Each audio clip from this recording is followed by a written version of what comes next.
Atos 2:42 em diante diz: e perseveravam na doutrina dos apóstolos e na comunhão, no partir do pão e nas orações.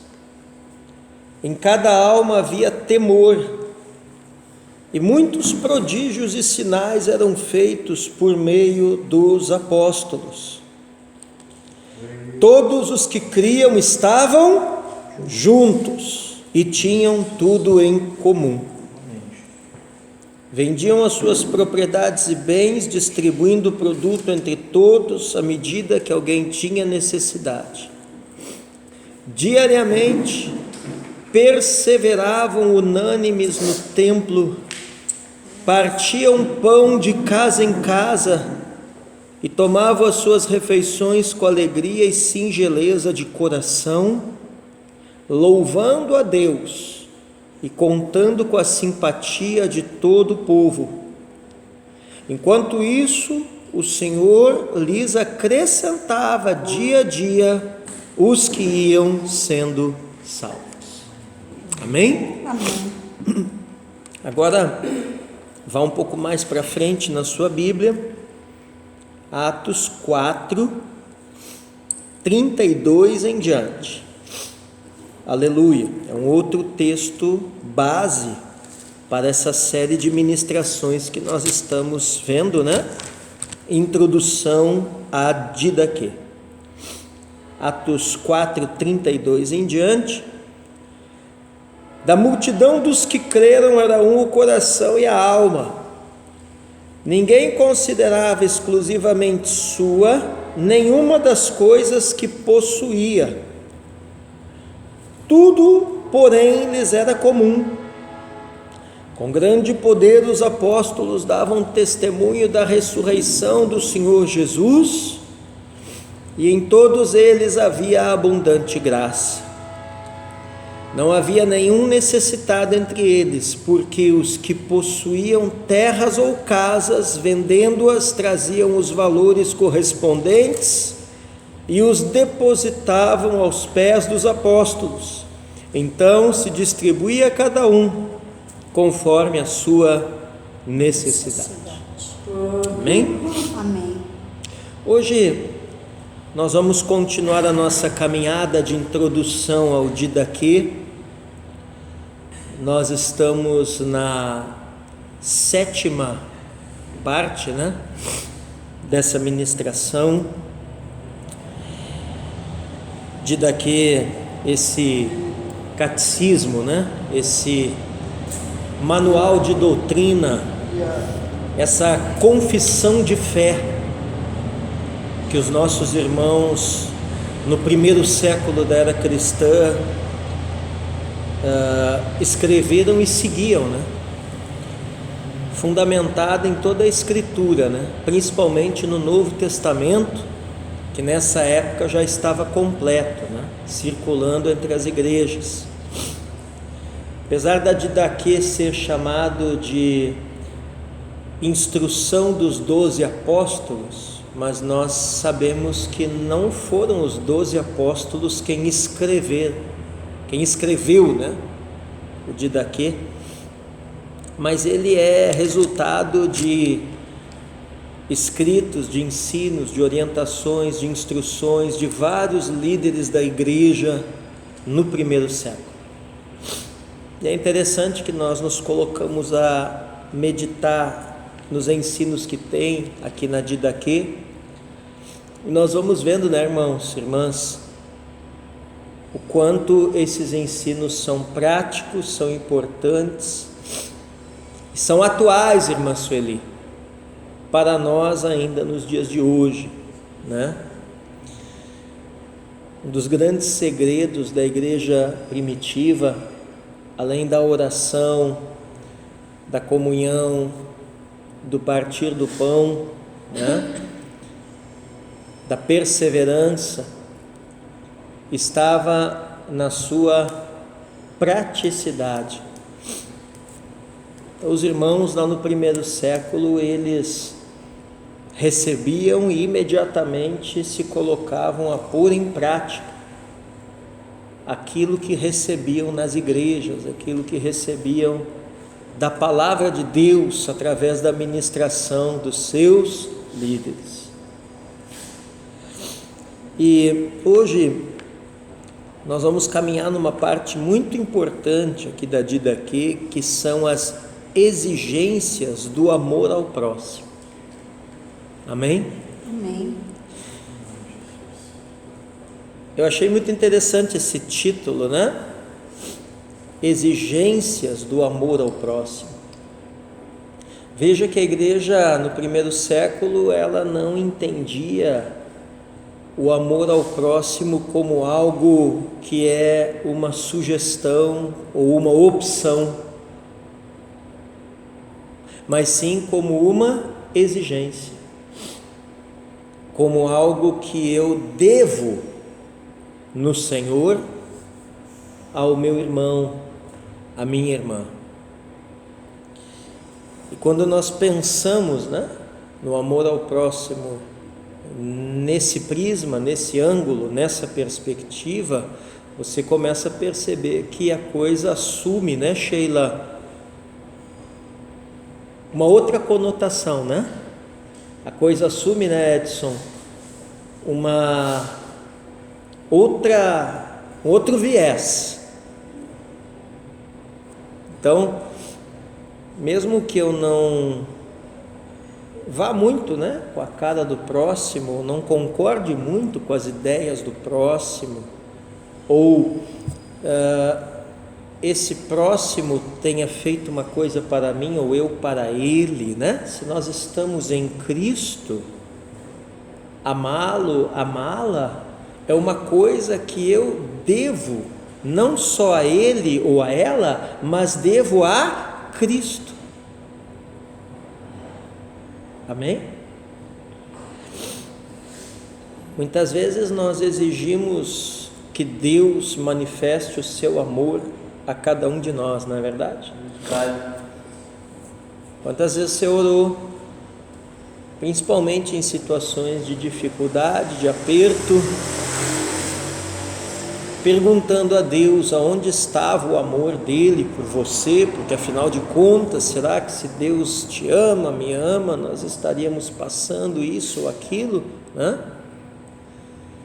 Então, nós somos muito prontos, muito rápidos, irmãos, muito ligeiros em cobrar de Deus o seu amor para conosco, né? Como se Deus alguma coisa nos devesse. Mas nós somos muito lerdos, muito demorados, né, irmão Paulo? Muito relutantes, muito pensativos, quando o negócio é nós manifestarmos o amor de Deus ao outro, principalmente se esse outro me ofendeu, né? Mas hoje nós vamos buscar um texto que é um texto muito importante para a igreja e que muitas vezes é tão negligenciado, que é os 10 mandamentos. Então, para começar a falar das exigências do amor ao próximo, irmão Valdo, nós vamos lá para Êxodo capítulo 20, irmãos. Vai folheando a sua Bíblia aí, que hoje nós vamos ler bastante textos bíblicos, né? Nós estamos falando da introdução ao Didaquê. Hoje nós estamos na 7ª parte, né, dessa ministração. Então, lá em Êxodo capítulo 20, nós vamos ler ali os primeiros 17 versículos, que é justamente uma das passagens no Antigo Testamento que nos fala dos 10 mandamentos, né? Veja que não são as 10 sugestões, são os 10 mandamentos, né? Então, mandamento cristino, eu não tenho muita opção, ou eu obedeço ou eu desobedeço, não tem muita opção nisso aqui. Então, como é que diz lá, ó? Esses textos mais longos eu vou ler, depois os mais curtos eu vou pedir aos irmãos que estejam lendo. Então, olha ali, ó, Êxodo capítulo 20, do 1 ao 17, diz assim, ó: Então Deus falou todas estas palavras: Eu sou o Senhor seu Deus, que o tirei da terra do Egito, da casa da servidão. Não tenhas outros deuses diante de mim. Não faça para você imagem de escultura, nem semelhança alguma do que há em cima no céu, nem embaixo na terra, nem nas águas debaixo da terra. Não adore essas coisas, nem preste culto a elas, porque eu, o Senhor seu Deus, sou Deus zeloso, que visito a iniquidade dos pais nos filhos, até a terceira e quarta geração daqueles que me odeiam, mas faço misericórdia até 1000 gerações daqueles que me amam e guardam os meus mandamentos. Não tome o nome do Senhor seu Deus em vão, porque o Senhor não terá por inocente o que tomar o seu nome em vão. Lembre-se do dia de sábado para o santificar. 6 dias você trabalhará e fará toda a sua obra, mas o 7º dia é o sábado dedicado ao Senhor seu Deus. Não faça nenhum trabalho nesse dia, nem você, nem o seu filho, nem a sua filha, nem o seu servo, nem a sua serva, nem o seu animal, nem o estrangeiro das suas portas para dentro. Porque em 6 dias o Senhor fez os céus e a terra, o mar e tudo que neles há, e ao 7º dia descansou. Por isso o Senhor abençoou o dia de sábado e o santificou. Honre o seu pai e a sua mãe, para que você tenha uma longa vida na terra que o Senhor seu Deus lhe dá. Não mate, não cometa adultério, não furte, não dê falso testemunho contra o seu próximo, não cobice a casa do seu próximo, não cobice a mulher do seu próximo, nem o seu servo, nem a sua serva, nem o seu boi, nem o seu jumento, nem coisa alguma que pertença ao seu próximo. Amém? Amém. Então aqui estão os 10 mandamentos, que continuam, irmãos, válidos hoje para nós, viu? Aquela conversa que Jesus aboliu a lei, nós sabemos que isso aí é uma perversão do verdadeiro evangelho, né? Não tem nada abolido aqui. Isso aqui tudo continua vigente, continua válido, continua valendo para nós cumprirmos, né, em Cristo Jesus. Amém? Então, o Didaquê diz assim, ó: exigências do amor ao próximo. O segundo mandamento da instrução, qual instrução? A Didaquê, instrução dos 12 apóstolos. Então, até aqui, nas primeiras 6 mensagens dessa série, nós vimos apenas o primeiro mandamento. Agora ele começa aqui a trazer o segundo mandamento dessa instrução. E o segundo mandamento da instrução é este: não mate, não cometa adultério, não corrompa os jovens, não fornique, não roube, não pratique magia, nem feitiçaria. Você vê que ele coloca várias coisas aqui como um único mandamento, né? Não mate a criança no seio de sua mãe, nem depois que ela tenha nascido. Vocês percebem que lá no 1º século, irmã Roselane, a igreja já tinha uma preocupação com aquele negócio de matar o bebê no ventre da mãe, que vocês sabem bem qual é o nome disso, né? Inclusive tem sido muito debatido, né, no nosso país aí, agora, essas últimas semanas, né, com determinados poderes aí da República querendo legislar sobre esse assunto. Então aqui está bem claro, ó, não mate a criança no seio de sua mãe. Então é contra, né? A igreja primitiva tinha um mandamento na Didaquê, né, para que isso não fosse feito, nem depois que ela tenha nascido, quer dizer, também o infanticídio, né? Então veja que matar a criança, né, aos olhos de Deus e no ensino da igreja lá no 1º século, desde o 1º século, né, já era algo abominável aos olhos de Deus, né? E aí aqui vocês vão perceber o quê? Vocês perceberam que esse primeiro ponto aqui, né, que eu li, né, ele é muito parecido com os 10 mandamentos, né? Na verdade, são alguns dos 10 mandamentos aqui, de uma forma mais enfatizada, de uma forma diferentemente explicada, né? E aí ele continua dizendo assim, ó, não cobice os bens do próximo, não jure falso, nem preste falso testemunho, não seja maledicente nem vingativo. Amém? Então aqui nós temos, irmão Hélio, uma espécie de recapitulação, uma espécie de ampliação, Sheila, dos 10 mandamentos, né? Sempre retomando o mandamento do amor ao próximo, que é dever, não opção. Amém? Amém. Ah, mas o próximo fez não sei o que para mim. Não interessa.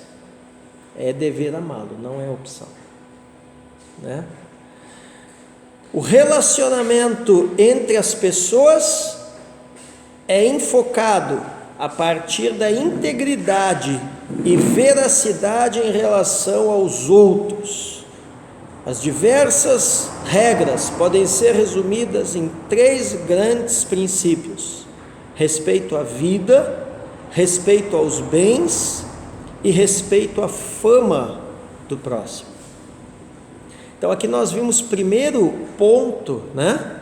O respeito à vida. Agora olha o que ele diz aqui, ó, o segundo ponto, respeito aos bens do próximo. Não cobice os bens do próximo, não jure falso, nem preste falso testemunho, não seja maledicente nem vingativo. E o terceiro ponto, né, o respeito à fama do próximo. Ele diz assim, ó, não seja duplo no pensar e no falar, porque a duplicidade, o que é duplicidade, irmão Edson? É alguém que fala uma coisa uma hora e fala outra coisa outra hora, pensa uma coisa outra hora e pensa outra coisa outra hora, tem uma posição uma hora e tem outra posição outra hora. Popularmente, pessoas assim são chamados no popular de 2 caras, né? Então ele diz aqui, a duplicidade é armadilha mortal. Agora alguém abre a sua Bíblia e leia para mim bem alto, Mateus 5,37. Dá uma olhada lá, Mateus 5,37. Veja lá o que diz, o que o Senhor Jesus fala sobre esse negócio aqui, de duplo no pensar, de duplo no falar. Quem achou pode ler bem alto. Seja, porém, a tua palavra, sim, sim, não, não. O que disto passar vem do maligno. Aí, ó. Então, irmã Sueli, o que a Bíblia ensina com relação à palavra do crente? Ou é sim, ou é não. Não. Porque se passa disso é procedência maligna. Alguém abre ainda em Tiago 4, vai olhando sua Bíblia aí, Tiago capítulo 4, versos 11 e 12, o apóstolo Tiago, irmão do Senhor, também vai falar sobre isso aqui, né? Sobre a armadilha mortal, irmão Ivaldo, que é a duplicidade. Tiago, olha lá, Tiago 4, 11 e 12. Irmão, não faleis mal uns dos outros. Quem fala mal de um irmão e julga o seu irmão, fala mal da lei e julga a lei. E se tu julgas a lei, já não és observador da lei, mas juiz. 12, né? É. Há só um legislador e um juiz, que pode salvar e destruir. Tu, porém, quem és que julgas a outro? Olha aí. Biblicamente, irmãos, o único nível de julgamento que nos é permitido é o que está escrito lá no texto da Santa Ceia: examine-se, pois, o homem a si mesmo. A única pessoa que você tem direito de julgar é você mesmo. E ao julgar a você mesmo, você precisa confrontar quem você é, ou quem você está naquele momento, né, com o padrão que Cristo apresenta para a gente ser. Claro que existem situações, né? Por exemplo, na carta aos Coríntios existem algumas recomendações, né?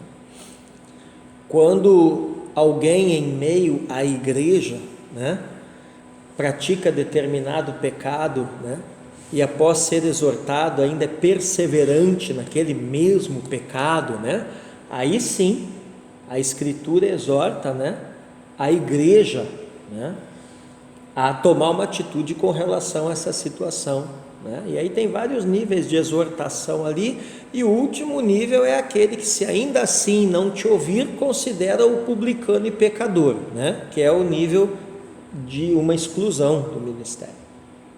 Mas são momentos, são aspectos, são situações específicas, e são coisas que são executadas, né, com o consenso da igreja e impostas para serem feitas pela mão da liderança. Não é disso que está falando Tiago aqui, né? Então, devemos ter muito cuidado com isso. Deus me fez uma pergunta interessante hoje de manhã. Eu estava cortando a minha barba. Normalmente sábado de manhã eu sempre corto a barba. E eu estava ali e o Senhor me fez uma pergunta assim: onde estão todos? De uns tempos para cá, irmãos, o Senhor anda assim comigo, meio enigmático, sabe? Ele me faz umas perguntas para que eu pergunte de volta: onde estão todos? E eu fiquei olhando no espelho e pensando, falei: Senhor, mas todos quem? E aí o Senhor me levou a 28 anos atrás, quando eu cheguei nessa cidade. E Ele me disse assim: todos os que falaram mal de ti nesta cidade, onde estão? Eu confesso para os irmãos que eu temi, porque começou a passar a irmã Sueli na minha frente, assim como que se fosse um desfile de rostos, sabe? Tanta gente, irmãos, que se arvorou tanto, e muitos deles vocês foram testemunhas, né? Outros não foram, né? Que às vezes tem coisa que eu e a pastora sofremos sozinhos, né? Não trago para os irmãos algumas coisas, mas muitos de vocês testemunharam, né? E eu temi ao Senhor, sabe, irmão Ivaldo? Eu confesso que eu não me alegrei. Eu temi ao Senhor, porque começou a vir um monte de faces e nomes e lembranças na minha memória, irmãos. E eu comecei a ver, né, quantos desses, infelizmente, irmão Hélio, entraram por um caminho tão ruim, tiveram um destino tão terrível, né? Alguns até já partiram desse mundo. E eu fiquei muito pensativo nisso, sabe, irmãos, hoje no decorrer do dia, mas entendendo que é o Senhor, irmã Joseli, quem defende a nossa causa. Amém? Os irmãos me conhecem há muitos anos. Os irmãos sabem que quando eu era mais novo, né, eu sempre fui muito combativo, né? O que é alguém combativo, né? É alguém que leva, mas também gosta de, né? É aquele cara, né? Dou um boi para não entrar na briga, mas dou uma boiada para não sair, né? E os irmãos sabem, né? Os irmãos me conheceram, né? Nós já temos, né, irmã Sueli, uma caminhada de tantos anos juntos aqui, né, irmãos, na igreja, e os irmãos sabem que eu fui muito tempo assim, né? Quando eu era mais novo, né? À frente do pastorado aqui de vocês, né? Ainda mais se envolvesse a igreja, né? Queria ver pisar nos meus calos, era mexer com a igreja, né? Mas eu confesso para os irmãos que hoje eu não estou mais assim, não.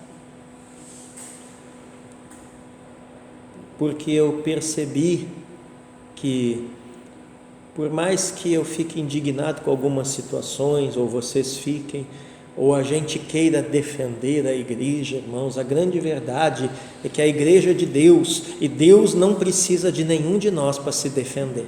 Pelo contrário, é nós quem precisamos dele. Se o Senhor é a nossa defesa, se o Senhor é o nosso escudo, se o Senhor é a nossa fortaleza, então, né? Ai de quem se levantar contra a igreja do Senhor, né? E a igreja do Senhor não é esse prédio, a igreja do Senhor somos nós. Aleluia. É você. Glória a Amém? Deus. Amém. Então, olha isso, né? Aí ele traz mais uma coisa muito interessante aqui, ó, que ele diz assim: que a sua palavra não seja falsa ou vazia, mas se comprove na prática. Quer dizer, aonde, irmão Paulo, aonde a minha palavra tem valor? À medida que eu a pratico. Vocês estão entendendo? O que ele está dizendo aqui é o seguinte, que a prática determina o valor da sua palavra. Tem dois tipos de gente no mundo, irmãos, essa é a grande verdade. Aqueles que a palavra vale e aqueles que a palavra não vale. E nós precisamos ser gente cuja palavra tem valor. E o que dá valor à nossa palavra, né, é a prática. Amém? Amém. Por isso que nós temos que ser muito cuidadosos quando nós damos uma palavra. Esses dias vocês lembram que eu escrevi no Facebook, aliás não, eu escrevi no Facebook da igreja, né, que nós deveríamos ser como um agricultor que escolhe cuidadosamente as suas sementes para plantá-las, assim nós deveríamos escolher as nossas palavras. Por quê? Porque uma vez dada a palavra, se você não cumpre, a Bíblia tem um nome para você, e o nome que a Bíblia dá é tolo. E eu não quero ser tolo, acredito que nenhum dos irmãos aqui quer, né? Então não vamos andar fazendo tolices por aí. E o que é fazer tolice? É a gente dar uma palavra precipitadamente. Ah, mas eu falei sem pensar e agora se eu fizer isso eu vou ter um prejuízo. Melhor ter o prejuízo do que você ser tomado como tolo.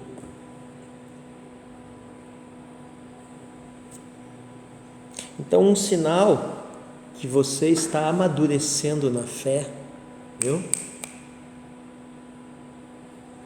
Quanto mais você amadurece na fé, menos você fala. Lembrei muito do meu discipulador, apóstolo Jair, essa semana, né? E vocês viram até que eu coloquei uns vídeos, acho, no Tempos, lá, não sei se eu coloquei no Tempos, né, uns vídeos dele falando lá na primeira C da unidade, que nós fomos lá no ginásio, Tramujas, né? E por isso que eu entendi, né? Como ele era um homem muito maduro espiritualmente, ele falava quase nada. Então, 1 João, abra sua Bíblia, capítulo 3, verso 18. Olha o que a palavra ensina lá, irmãos.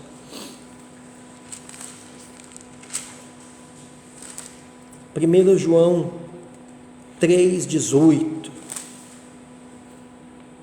Alguém leia lá, bem alto. Meus filhinhos, não amemos de palavras, nem de língua, mas por obra e em verdade. Então veja, né? O amor não é só palavras, né? Ah, eu te amo, Sheila. Tá. E? Né? Eu falar para a irmã que eu amo a irmã e, sei lá, né, não comprar nem um cachorro quente lá no estabelecimento dela para ajudar ela, que amor é esse? Entendeu? Né? Então, o amor,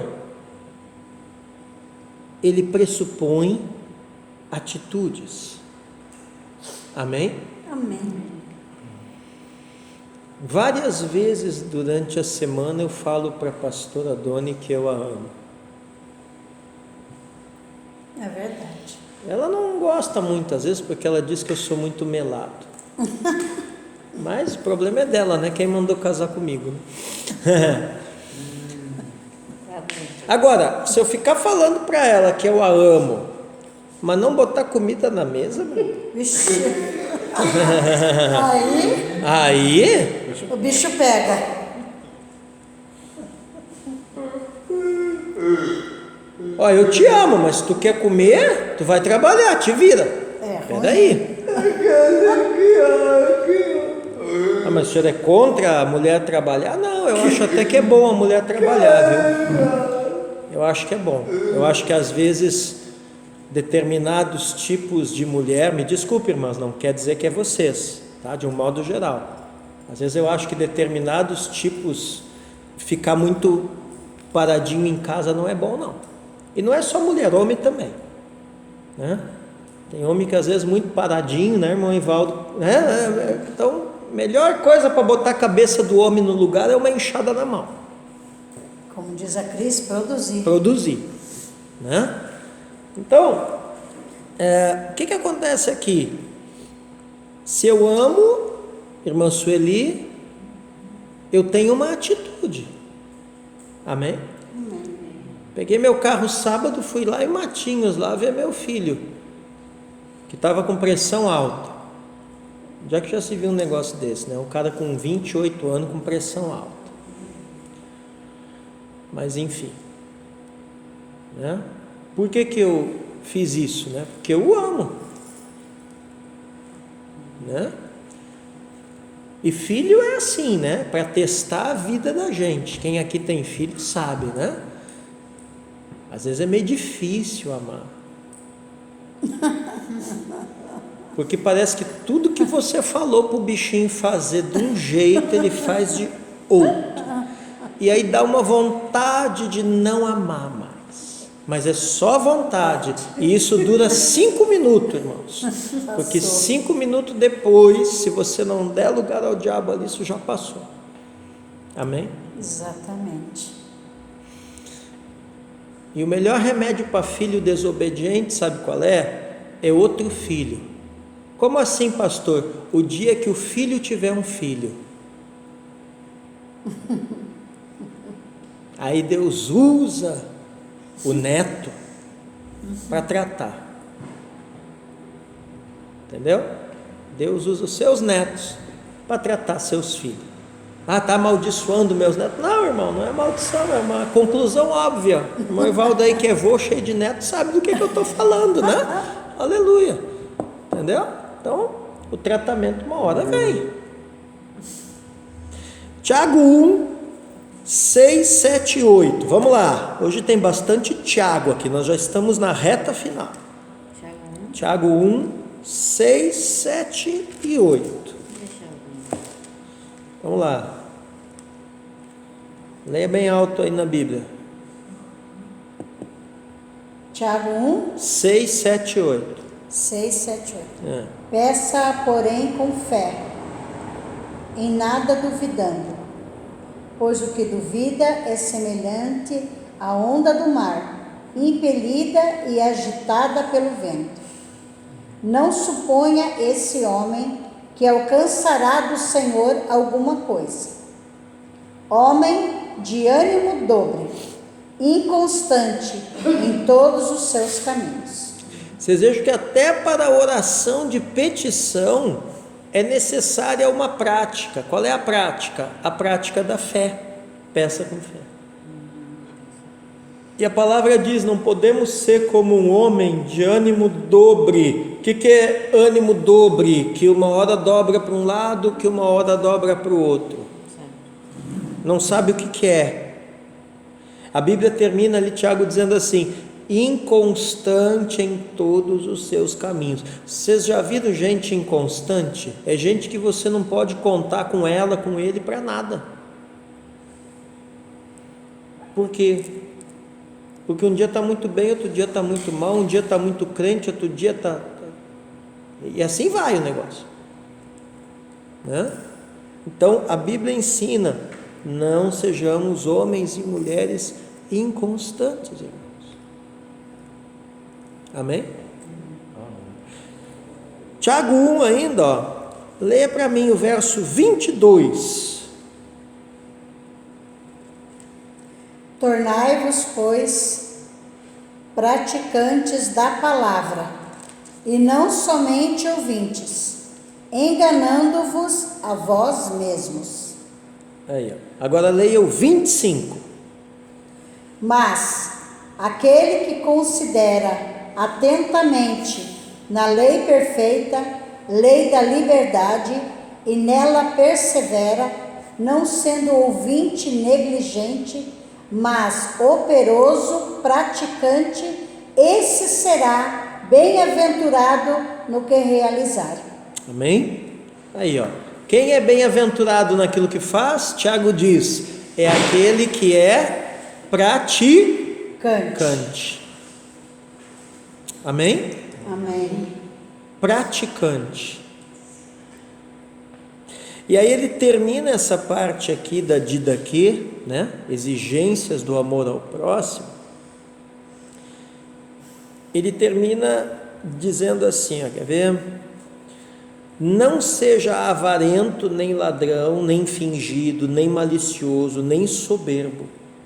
Não planeje o mal contra o seu próximo.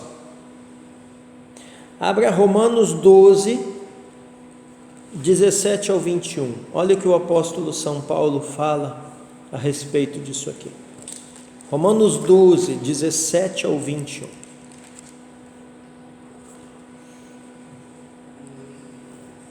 E ninguém tornei mal por mal. Procurai as coisas honestas perante todos os homens. Se for possível, quanto estiver em vós, tende paz com todos os homens. Não vos vinguei a vós mesmos, amados, mas dai lugar à ira, porque está escrito: minha é a vingança, eu recompensarei, diz o Senhor. Tem que ir até onde vai? Até o 21. Portanto, se o teu inimigo tiver fome, dar-lhe de comer, se tiver sede, dar-lhe de beber, porque fazendo isto, amontoarás brasas de fogo sobre a sua cabeça. Não te deixes vencer do mal, mas vence o mal com o bem. Então aí, ó. Como é que se vence o mal? Com o bem. Porque se alguém, ao me fazer mal, eu vou retribuir com o mal, significa que o mesmo mal que o dominou também estará me dominando. Então, tudo é uma questão, irmão Hélio, de quem nos domina. Amém? Não odeia ninguém, mas corrija uns, ore por outros e ainda ame aos outros mais do que a si mesmo. Então hoje nós terminamos dizendo o seguinte, essas orientações, elas pressupõem o clima fundamental da vida cristã, que exige fraternidade e partilha. Amém? O que se requer em primeiro lugar não é a bondade, mas a justiça. Então a gente pensa, todo esse negócio do didaquê, falando do amor e é porque Deus quer, a bondade, Não, mais importante até do que a bondade é a justiça. Por quê? Porque uma das maiores manifestações da justiça divina é a bondade. Amém? Então, eu continuo sendo bom, independente daquilo que me fizeram, e compete a Deus, que é juiz, e não a mim, julgar a minha causa. Amém? Amém.